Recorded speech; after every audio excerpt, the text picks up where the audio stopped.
Paris کی معروف کاروباری سماجی شخصیت اور ادارہ منہاج القرآن فرانس کے سابق صدر چودھری محمد اعظم کے بیٹے چودھری جنید کی دعوت ولیمہ مقامی ہوٹل میں منعقد ہوئی۔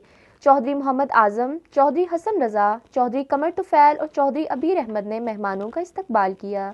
ہال میں دلہا اور دلہن کی انٹری ڈھول کی تھاپ پر کی گئی۔ دلہا نے اپنے دوستوں کے ساتھ بھنگڑا ڈالا۔ ہال میں موجود تمام مہمان خوب لطف اندوز ہوئے۔ شادی کی تقریب میں پاکستان کی مذہبی، سیاسی، سماجی اور کاروباری شخصیات نے بھرپور شرکت کی۔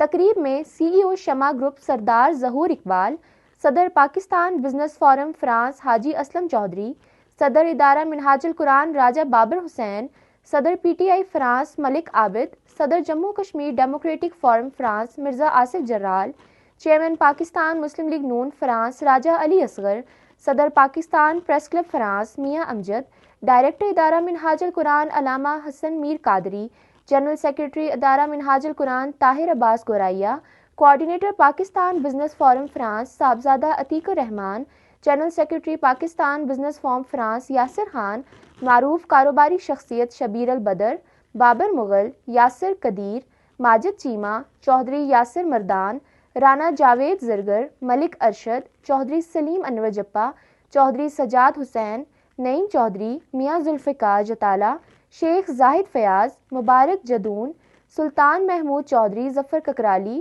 حسنین محمود، عاکف غنی، چودھری ابوبکر گوندل اور دیگر نے شرکت کی۔ مہمانوں کی تواضع پاکستانی انواع اقسام کے لذیذ کھانوں سے کی گئی۔ چودھری محمد اعظم اور ان کے اہل خانہ نے آنے والے تمام معزز مہمانوں کا شکریہ ادا کیا۔